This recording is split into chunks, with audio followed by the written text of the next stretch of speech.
This is Lynn Fraser with the Kiloby Center for Recovery. I'm here with Monica, who is the head of international relations at San Patrignano, and Mark, who has been there for 4 years and is getting ready to come back to the US. And we're going to talk today about their program and what it is that they do there. So I'd like you to both just introduce yourselves. You can say whatever you like, how you got into this, what your personal story is if you like, and we'd love to know more about the program. My name is Monica, as Lynn already said. I've been working at San Patrignano since 1979, so it's almost 40 years now. And actually, San Patrignano is celebrating in 2018, so this year is 40th anniversary. We have been welcoming 27,000 people, 27,000 people in these 40 years. And we offer them a home, legal and medical assistance, the possibility to continue their study and being reintegrated into society at the end of the process. Professional training is also an essential part of our program because people require to have some life, but also job skill in order to be able to have their place, to find their place in society. That's all. 40 years. That's impressive. 40 years. Yeah. Wow. My name is Mark Primo. I'm American, 34 years old. I've been here for 3.5 years, not quite 4. But so I was an addict for about 13 years, and I've had a lot of experience with the various programs and the various responses that we have in North America. And I think that I found the only solution that in the end has worked for me. I mean, this place saved my life. And, I hope I can bring my experience back home to help other people. What was it about the program that drew you to it in the first place? Well, I saw that after all the programs that I had done in the United States, the ones that lasted, 4 weeks, 6 weeks, 3 months, I saw very little change. I mean, on a physical level, I was clean from the drugs, but the problems that existed before, the fundamental problems that I always had in my life were still there. And that caused me to always relapse back into using drugs. And so I was able to go on with life and to, work and go to school for years using various Suboxone or Methadone. But in the end, when I was really ready to start my life, when I finished university and I started working, I realized that I had no foundation to work from. And my life at that point just collapsed. And, my family who always believed in me all through all the torture and all the pain that I put them through, they kept searching for some kind of solution all over the world. My mom read about San Patrignano and saw a place that was long-term, lasted 3 to 4 years. Residential? Right. Drug-free. Right. And they approach the problem from a lifestyle standpoint. What is it about your life that you can't deal with? What are the real problems? And that's what really appealed to me, because I knew it wasn't just a superficial issue. So the problem isn't the kind of drugs or the fact that someone is using drugs, but the person in itself. Because right. the void that you have within brings you to use drugs, to use alcohol, to use any kind of substances in order to try to feel, not to feel this emptiness within you, this sense of loneliness, sadness, or all this bad feeling that you feel in yourself. So you need a long time because long-term addiction requires long-term treatment. Otherwise, it won't work. And that's why in San Patrignano, the program lasts 3 to 4 years. So can you talk a little bit about what happens when someone comes in? I've read a little bit about it, but what's the basic setup for the first several months? And then after that, what is it like for someone in the program? Are you asking me? Sure. Mm-hmm. Yeah. Well, we focus on the person. So each one that comes to San Patrignano and asks for help is for us a unique individual full of potential that only required to be helped and supported to develop. So people come here and we try to offer them the opportunity not only to stay clean, which is a fundamental part of the program, because only being clean from drugs, you can try to start your new life and the process that will bring you to know yourself, to understand which are your talents and capacity, and to develop that. Otherwise, you will be able only to pass from one substances to the other. So we are not in favor of substitution treatment, because we think that it's only to substitute one addiction with a legal addiction or a different addiction.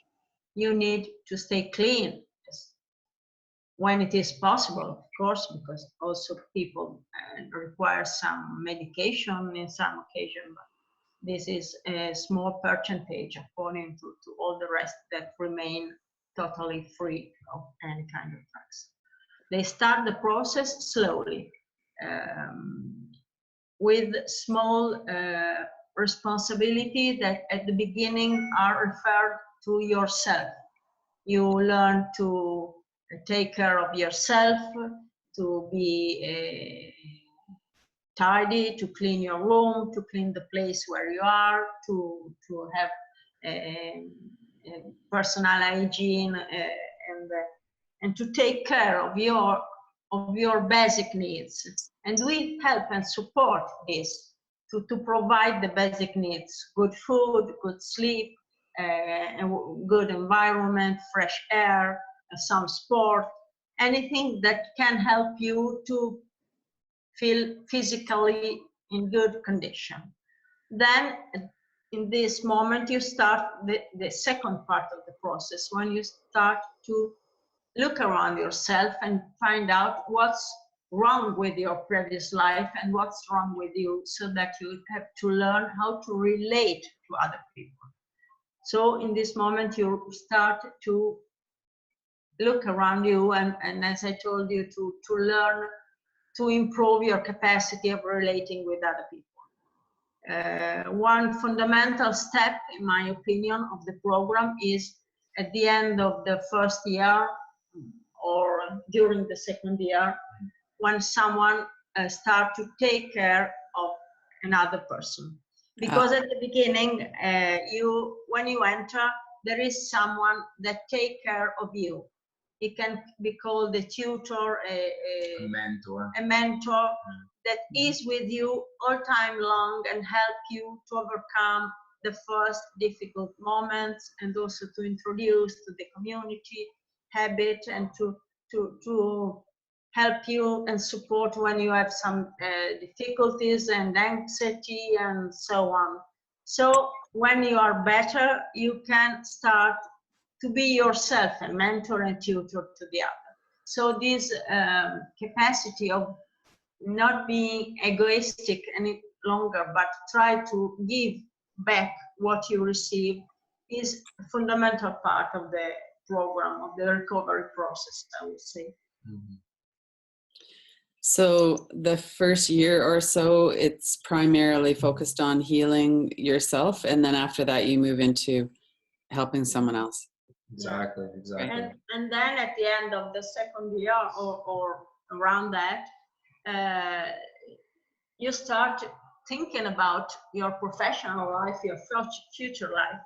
So many people do not have any professional qualification, or even did not attend school until the end because they abandoned school because of addiction.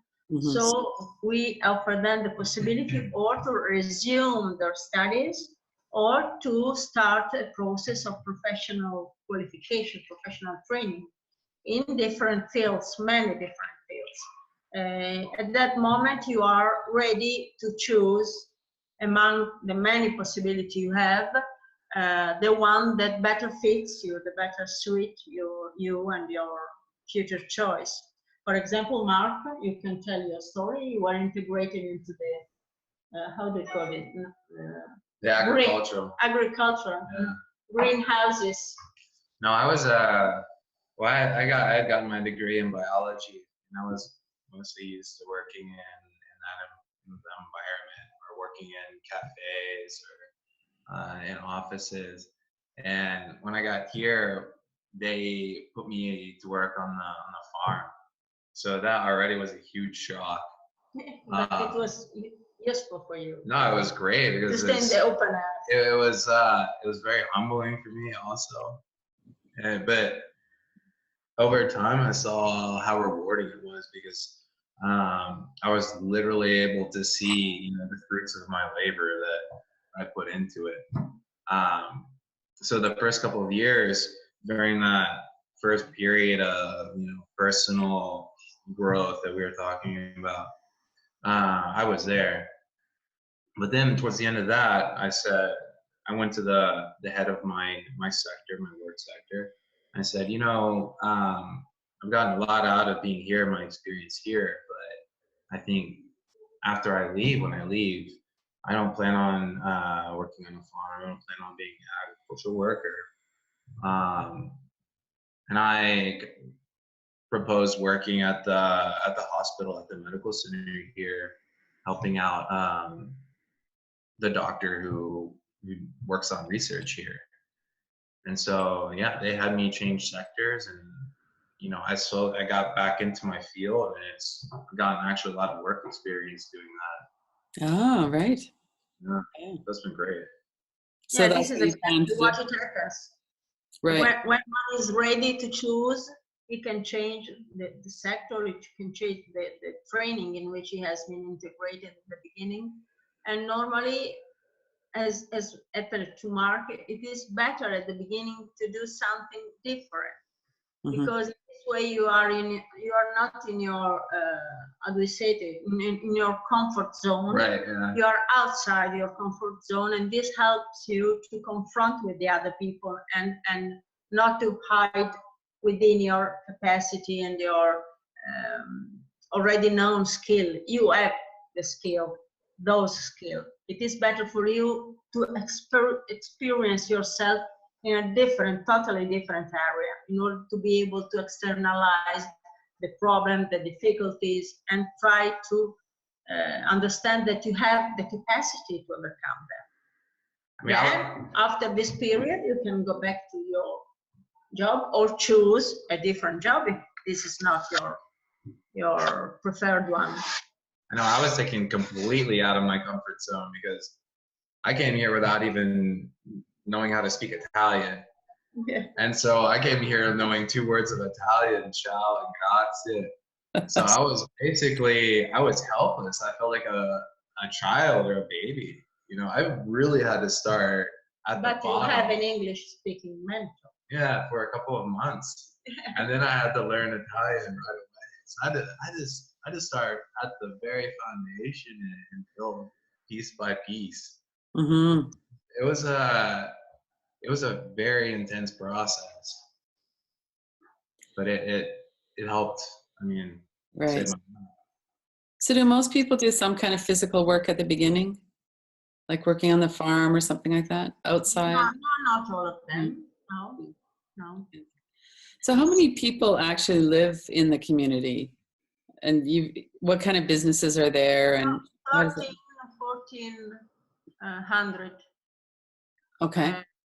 There are, I think, 30 different departments, but within them there are more opportunities of vocational training activities. I would say there is the wood carpentry, There is the maintenance department where we have plumber, electricians, carpenter, iron, I do say iron carpentry, and all this area. Metal workers. Metal workers and all this area. Cheese factory. We have cheese factory, bakery, bakery, cured meat, and what else? All the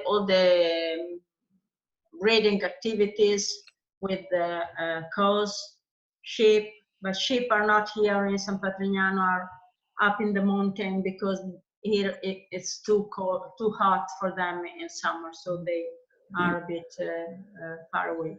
And we have also pigs, pigs and cows fundamentally. Right, and we have hectares and hectares of vineyards. We produce 600,000 bottles of wine, and we export it all over the world. Then what we have, the graphic art design, where there is the graphic design, there is the print area, there is the plotter, how do we say plotter? Yeah, area, printer, yeah. Printer, and many vocational trainings are matched with our study center, which means that we have, for example, the school to learn to learn graphic arts. Right. So people can attend school class in the morning, and then in the afternoon practice what they learned into each workshops related to the activity. Or we have in Italy, the area in which you can find quite easily job is the area related to food. So we have, as we already said, cheese factory, cured meat, bakery, but also school for to become waiters, sommelier, chefs de cuisine, or what else? All these cheesemaker. They do courses to become cheesemaker. They do courses in all the different areas in order to be able not only to learn the trade, but also to have a certification that can guarantee that they are trained cheesemakers, that have experience in this area. And so as the unemployment in Italy is quite high, we try to offer the opportunity to find quite surely a job, because it is fundamental for a person getting out from a community, getting out from addiction, to be able to be self-sufficient and economic autonomous. We also have a hospital that offers vocational training and be a nurse's assistant, dental technician. Dental assistant also. Right, dental assistant also. So part of what you're doing then is feeding and maintaining your own community, and then you sell the products as well. Yeah. So how is your place? Oh, go ahead. Sorry? I was just going to say, are you funded? Like, do you get funding from anywhere? Or are you completely self-sufficient? Do participants in the program pay anything? No, the participants do not pay anything. It's totally free of charge for the participant, from the family, and also for the state. We do not receive the monthly fee that normally states gives to the this kind of community organization or recovery center. It is free of charge, totally. We gain our 50% of our needs from our selling our product or services, because we also organize event in our facility. Convention, company convention, dinner, meetings, international conferences. We host them and organize them, and it is an important source of revenue. And we also train people in this area that could be useful for their future. And we reached the 50% of what we need. And then the rest come from donation. we have a fundraising office that in different areas find the rest of the 50% we need. Oh, wow. So a participant doesn't get paid for their work. That's part of what supports the community, but they don't pay anything to be there. Exactly. Right. And so mainly they receive vocational training, so they do not actually work, but they train. Of course, it could be in a normal situation, it could be trained job, and sometimes it is. I mean, some people that remain a bit longer can be paid and have some sort of paid training after the end of the process of recovery. Oh, I see. Okay. So Yeah, do some people live there long term? Is it kind of permanent for some of the residents? Not permanent, but there are people that remain a bit longer. Oh, okay. I would say that there are also people that choose to remain as part of the staff and become part of the staff on a voluntary basis or as employee. And this is a percentage of 1 out of 1,000, I would say. Oh, okay. There are also people that remain a bit longer. After the end of the process of recovery, they remain a couple of years or some months or 1 year, and they can work with us if it is of a reciprocal interest. And so they have paid training or paid period of stage with us. Right. In different areas, could be we have 2 restaurants, actually 1 restaurant and 1 pizzeria, where people that have studied to become chef or waiters can spend their mandatory practice period, mandatory from school. And then they can also prolong the period and then be paid for a training period within the restaurant. Right. And the end can be also employed if it is a good situation for him and for us too. I think one of the strongest points of this community style model is that it's personalized for everybody, every person that comes in. And the program is not the same. Right. It's not the same for everyone that comes here because everyone comes here with a different set of problems, a different set of experiences in life, and a different set of talents and difficulties. So it's important to have the time to get to know the person and to get to know what they need and what can help them the best to succeed afterwards. So let's talk about that a little bit, Mark. What was your experience like kind of through the first part, and then as you're getting into, like, what is it that made it so different? I get the sense that you've really healed and recovered in a very deep way. Yeah, I think one of the simplest aspects is just the time involved. I think a lot of people want to heal right away, and I think they search for short-term cures. And I think that just touches the surface. And I think that everyone has their own reasons, their own motivations for why they began using drugs and why they continued using drugs. And those are a part of our characters, or a part of our personalities. So until you get down into that, until you take the time and have the patience to start changing yourself on that level, I think you never get past that problem. So that's the thing that changed for me, is that there wasn't this rush. It wasn't this 4-week deadline that after 4 weeks I was going to be all better, and I was expected to go back to work and back to school and back to the family and be perfect again. And that was never my experience. And I think here they kept telling me, look, you just have to relax and just live and experience it, and be patient, listen, and basically just receive from other people. That was the hugest difference, is the patience.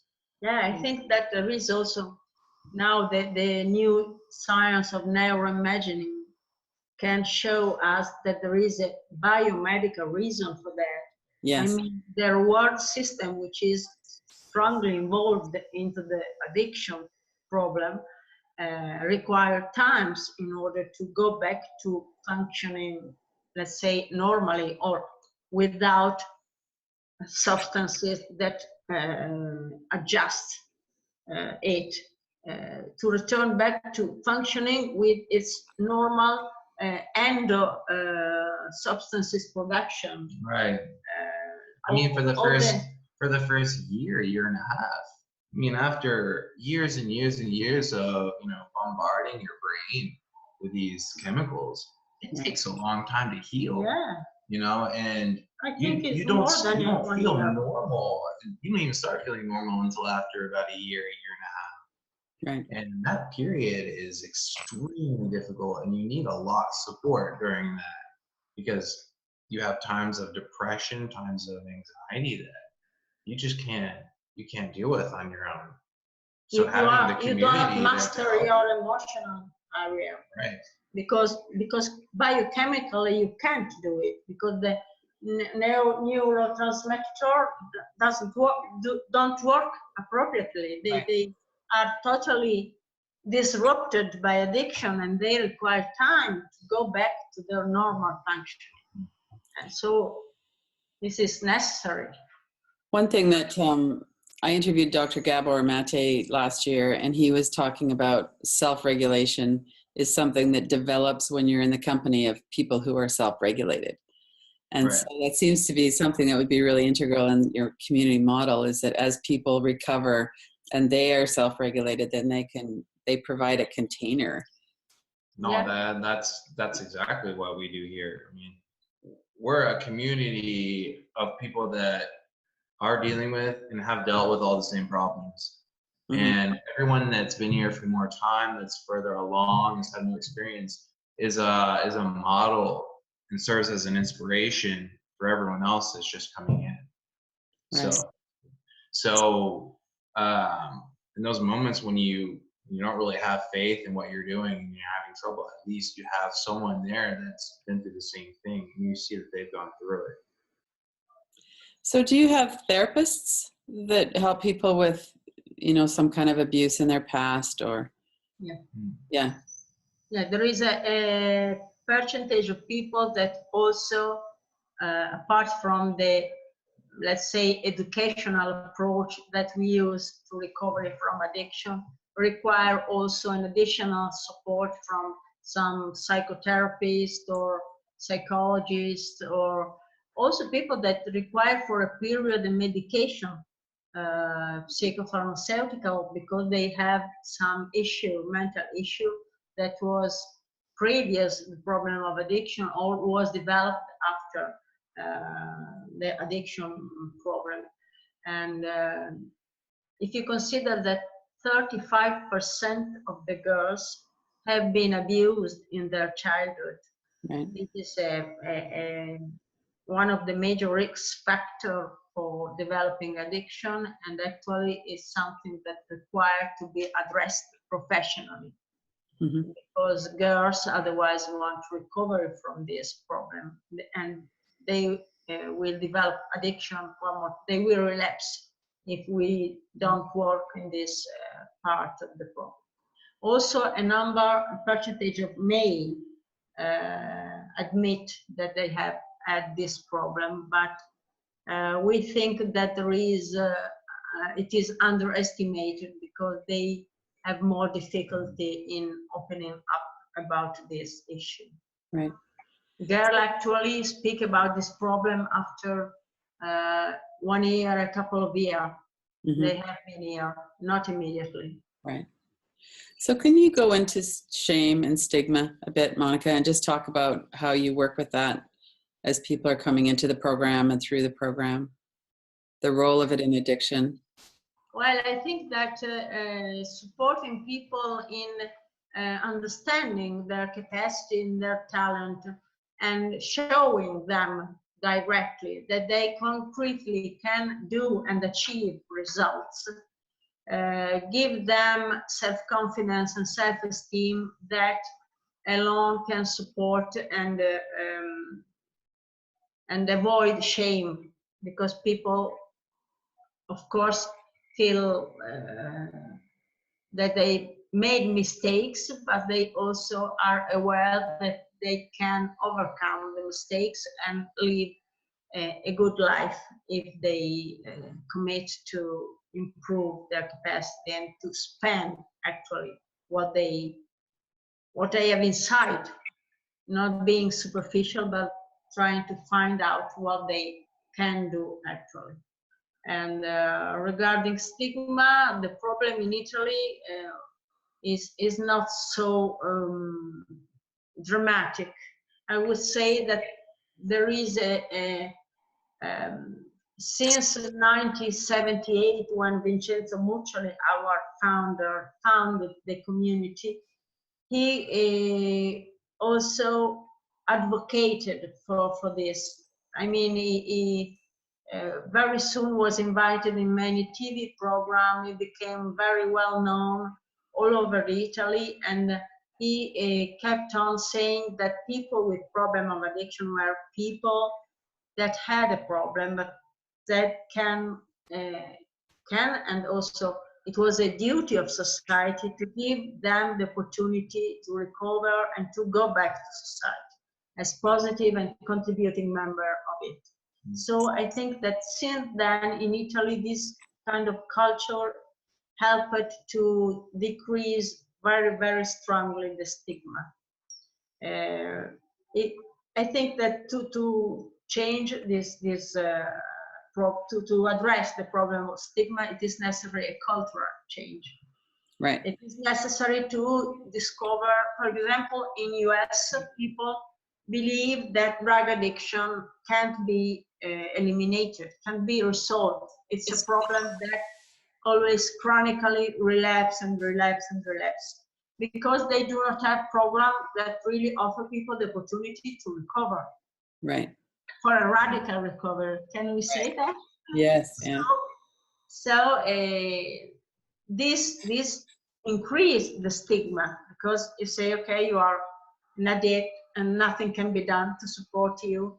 We just can only reduce the harm that you do to yourself and to society, and try to chronicize your situation. But it is not a good thing. In this condition, you will be always a citizen of be serious, not a citizen in all the aspect of being a citizen. So it is important to give the opportunity for a total and integral recovery. Right. To really be able to say, okay, I'm not a former addict. I am a person. I had my problems, but I solved them. And now I'm back and I'm a person able to face life with its difficulties and its problems, but with my personality developed and open and without any dependency any longer. Right, right. And the very structure of your program, where people are contributing through the work and through mentoring other people, would also help with that process of not feeling so helpless. And yeah. Exactly. So Mark, can you talk a little bit about what that was like for you? You'd been through a lot of recovery programs in the US and had failed. Right. And then you come here, and what was that like in terms of, a lot of times people have so much negative self-talk. There's so much self-judgment. Was that something that was going on for you when you first got there? Oh yeah, for myself, absolutely. I mean, all the experience that I had for the in my life right before I came here taught me that I didn't have it together, that I wasn't capable of living a life, and that's a belief I came in with. That at this point I was an addict and I was going to be an addict for the rest of my life. And that's also what people were telling me. So when I got here, and all of the self-confidence that I should have developed growing up wasn't there. And, you know, when there was no longer the drugs to kind of fuel that artificial sense of self-confidence, I was left with nothing. And I think the most important thing for me was that I regained that self-esteem and that self-confidence through what I was doing every day. Because the way we live here is based on daily life in a community, in a small town. So we have the same daily rhythms. We go to work, you know, 8 hours a day, just like a normal person does. So when we see that we succeed in the little things at first, and when we gain more and more responsibility, and we see that we can succeed also in those things, and then when we take on a new person after 1 year, and we start trying to transmit everything that we learned, and we learn how to be an example for another person who has the same problems that we have and is going through the same things that we've already gone through. I mean, that's huge in rebuilding that confidence. And I think it's important because it's something that comes through hard work and through experience and time. It's not something that people tell you, oh, you're great, you're a good person, you're capable. It's something that you feel, you know, with, you know, your own sweat and your own time. Right. And it takes time. Like, we keep coming back to that. It takes time for this process to happen. That's hard to accept for both for people that come here, and I think it's for the American mindset, the American mentality. It's very hard to accept that you're going to have to invest a lot of time. I mean, pretty much the only thing that we do that requires 4 years is either, you know, school or prison. You know, and I think accepting that you have to dedicate another portion of your life into getting better is not easy to accept, but it's the right thing to accept. I mean, it's the only thing that you can do. I mean, it's rebuilding your life. And your nervous system, your brain, all of it. Yeah. So what's that like for families? What was it like for your family? Well, my family was pretty much, I mean, I come from a normal family. So in the sense that it wasn't a broken family, you know, we were a middle class family. So I think a lot of this seemed to come out of the blue. You know, my family had a lot of trouble accepting why I was doing what I was doing. And so I think the process for them has also been a process of acceptance. I think they have felt like they had lost a son. They tried and tried and tried through the years, trying to figure out new ways to help me. But they were at the point of giving up. And I had already given up a long time before. So this was kind of the last, you know, our last hope, both for them and for me. And the process for them, it's just been unbelievable. I mean, when they saw me for the first time after I'd been here for a year. They didn't recognize me. They thought I was just I was another Italian. I walked by speaking Italian, and they physically I was totally different. I mean, they saw both a new person and the old Mark that they knew while I was growing up. I mean, it was a really beautiful thing. So I think I read somewhere that there's not a lot of contact the first year. Is that the usual, that the families aren't really involved until after you've been there for a while? Well, with us, the contact is limited through letters. And the reason why we do that is because we need to be focusing on ourselves. And it's it would be easy to stay here while still living, you know, emotionally and mentally outside of here, thinking constantly about the family. And when we do that, we ignore ourselves and what we need. And before we can start solving the problems of our family and our friends and our loved ones, we have to solve our own problems. Right. And in the meantime, you know, the families here go through their own program. There's associations in Italy where they work with the family members because the family members also have a huge set of problems coming from the addiction of their family member. So they do their own separate parallel programs, and then towards at the end of the first year, we have the first visit where we start rebuilding those connections again.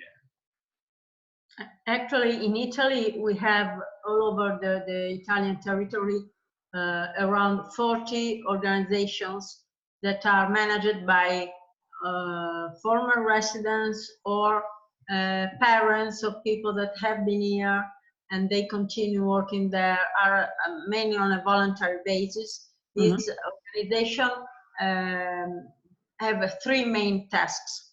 And the first one is to help support families where there is a relative with problem of addiction, to find their way towards community, to help the family and to support possible difficulties in order to get the person admitted into the community. While the person is in the community, the family continue to attend meetings within the organization in order to start a process of change. Also, the family required to understand something more. For example, to overcome the sense of guilt they have, or they accuse the son or the daughter they committed mistakes, and so this situation has to be faced and solved. So in this period, they continue to attend meetings in the organization and support from outside the recovery process of their relative. Then at the end, they also help the resident that leave the community to reintegrate into society. They help them to find a job, to find a flat, if necessary, of course. Normally, people leave the community when they have all things on place: a house, a job, a good situation around. Of course, in US, it's not. We do not have this kind of organization, and so sometimes mothers and fathers meet together and talk. They have kind of their underground network. Okay. My mom helps people that are interested in coming here, you know, with the visa process. Actually, it's the natural way in which also the organization in Italy were created, because mothers together, your mother will help another mother, and then this mother will help the other. So Right. my mother, Mike is a guy that lived the community 4 years ago. Yeah, right before I came. Yeah. His mother helped me come here. And then this mother keep on helping other mothers and try to do what she can. Right. Yeah, there are some family support programs. I was involved in one with the Kiloby Center, and now we've transferred that over to another big organization that helps. But definitely the peer support and just being understood and understanding addiction more and kind of boundaries and all of how that works is really important. Yeah. Absolutely. Yeah. What would you say to somebody that's struggling with recovery? And maybe I'll have both of you answer that separately. Maybe they're still in an addiction process of some kind, or maybe they've gone through rehab and they just have a sense it's not going to be enough. What would a couple of pieces of advice be for people? The advice I would give is that you really have to be willing to make the right kind of investment in the rest of your life. It's not going to be easy, and it's not going to be quick. And you're going to need the help of other people. I think very few people, if any, escape from life alone by themselves. Right. You really need to learn how to ask for help from other people, and you need to learn how to be honest. I think a lot of addicts have trouble being honest with other people and with themselves. Mainly when themselves. Right. So during this process, you mentioned that you'd given up already before you got there. So that's clearly not the case anymore. No. I mean, I'd given up on a lot of hope, on a lot of things. But I've gotten to know myself again. I've kind of rediscovered, the natural talents that I thought I had lost. I thought I was burned out. I thought I had kind of damaged my brain up to the point where I didn't even know myself anymore. But I've gotten to realize that I'm still here, and that I'm a lot stronger for all the things that I've gone through, and all that. I feel like I've gotten a lot of wisdom. I think that people that get out of addiction can be some of the strongest people in our culture because they have gone through hell. And I think that you can gain a lot of wisdom if you're able to get through it.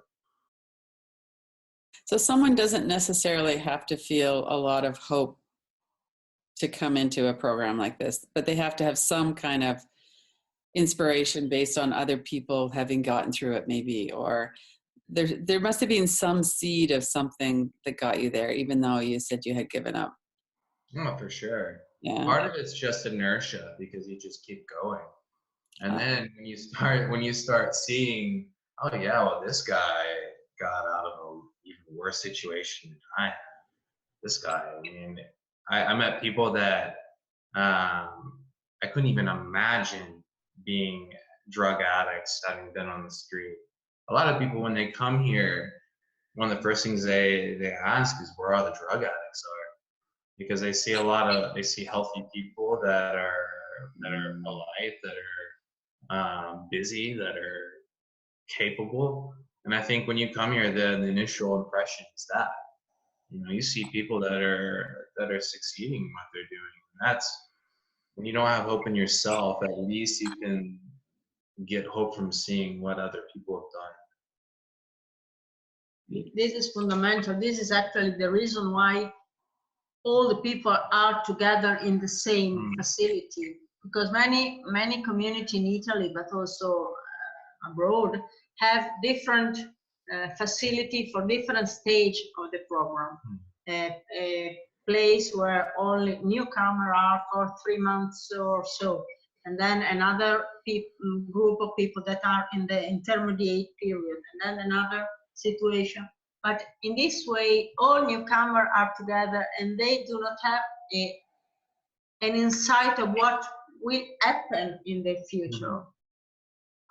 We have a room in which there is an elder person that is ready to leave the community, and then other people that have been here for 3 years or 2 years and a half, and then another person that have been here for a couple of years, and then another that had been for 1 year, and then a newcomer. So all this interaction between different situations helps both the newcomer to identify his future and say, okay, if he succeeded, maybe I can succeed too. But also the elder one still keep in mind what they were, what they come from, and what it has been their path to reach the position in which they are now, what they did, how hard it was and how difficult it was, but how important it is to remember what they have gone through in order to be able to become stronger and stronger. Not to underestimate any difficulty and any choice. Any choice is important. It has to be done honestly and correctly, and always keeping in mind the problem. So it's important to keep perspective. And so what would your advice be to somebody, Monica, if somebody is same situation, maybe still addicted to something or wanting to go deeper in recovery? What would be the most important things you would say to them? I would say that probably in that moment he feels he wants just stop using drugs because he thinks that this is the main issue, but this is not the main issue. It is only a symptom of something that he has inside and that make him suffering. So he needs to be brave and try to face life without this false medication that drugs are, and try to look into his soul and see everything that can be there, and be willing to change what needs to be changed, and be willing to keep what is worth keeping, and to bear what can't be changed. The serenity prayer, you know, it's something that you need in your life. Everyone needs to know that there are things that are difficult, but are there, and you have to face with them, to take it with them. Not everything can be perfect. This is important to know. But I think that the advice I would give, be willing to change yourself. In this way, you will change your life.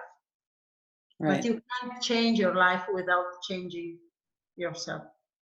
I'd like to give people an idea of how they would get a hold of you. So, number one, do you basically accept everybody, or do you have a waiting list for people? How does that work? We accept all those that are really determined to change. This is the only requirement that we have. And then we can accept younger people, older people, people with substance abusers, or only one substance. We do not focus on this part, but on the person itself, and on his willing to start a process of change. This is the requirement. And we welcome, I would say, 30, 35 people per month. 30 people, between 30 and 40 people. 350 people per year. And more or less the same amount of people leave the community. Right. They're graduating out. Yeah. Do you have a lot of people that leave before they've finished their 3 years? No, the percentage is very, very low. I think that we have a retention in treatment of 98% in the first year, and then 90% in the second, and so forth. Wow. So how would people get a hold of you? Can you just say your website name, or would they phone you? Yeah, so San Patrignano, you find, how do you say, the first result on Google. The first result on Google. Right. Yeah. Okay. And there is a website in English also. Right. And we welcome people from all over the world, as you have seen with Mark. Right. Yes.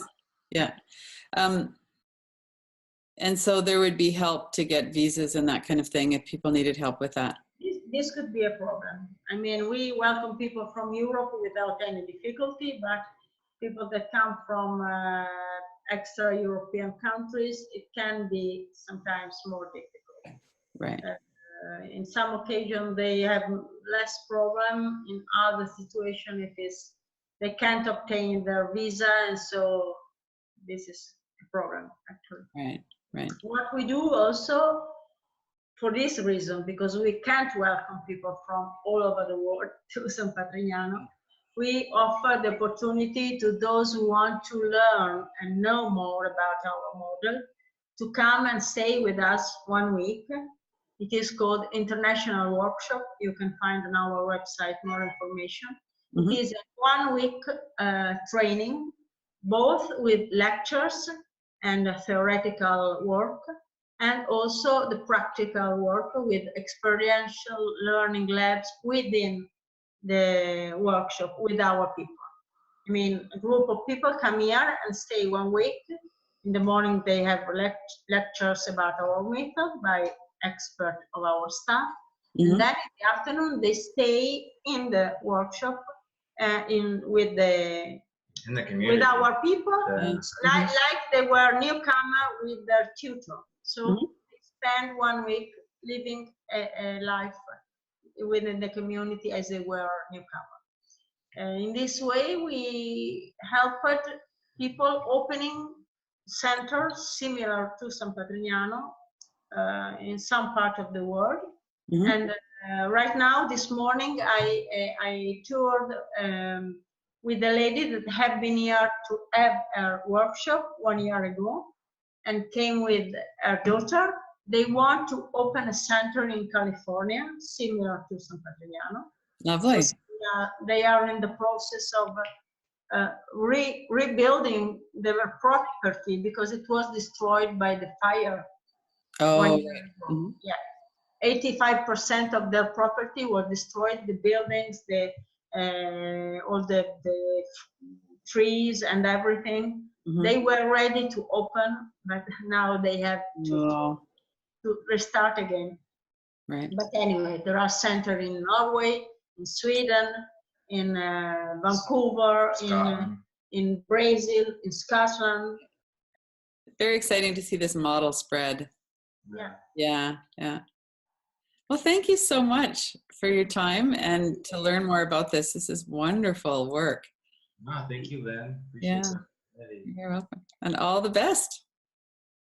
All the Thank best you. to you and for your Radical Summit in September. Well, thank you very much. All right.